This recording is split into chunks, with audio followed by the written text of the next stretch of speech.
Pagbasa mula sa aklat ng Exodo.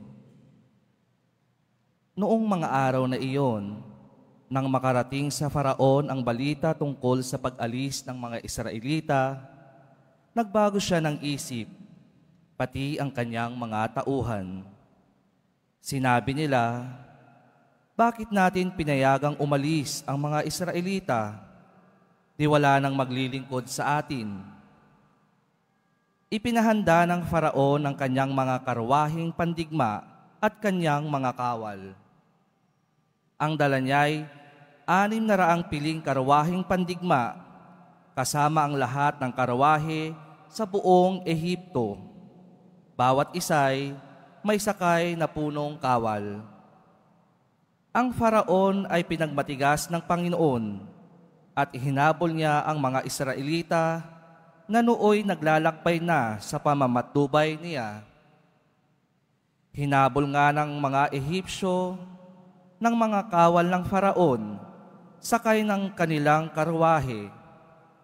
Inabot nila ang mga Israelita sa tabing dagat, malapit sa Pi-hahirot, sa tapat ng Baal-zephon.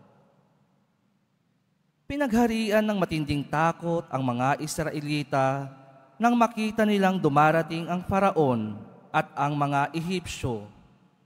Kaya dumating sila sa Panginoon. Sinabi nila kay Moises, "Wala na bang mapaglilibingan sa amin sa Ehipto? Kaya mo kami dinala sa ilang para dito mamatay?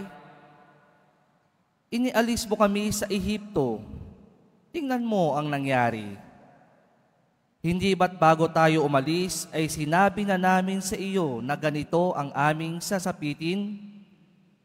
Sinabi na namin sa iyo na huwag kaming pakialaman at pabayaan na kaming manatiling alipin ng mga Ehipsyo sapagkat ibig pa namin ang manatiling alipin kaysa mamatay dito sa ilang."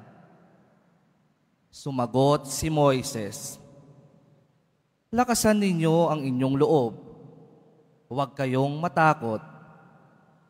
Tingnan na lang ninyo kung paano kayo ililigtas ng Panginoon.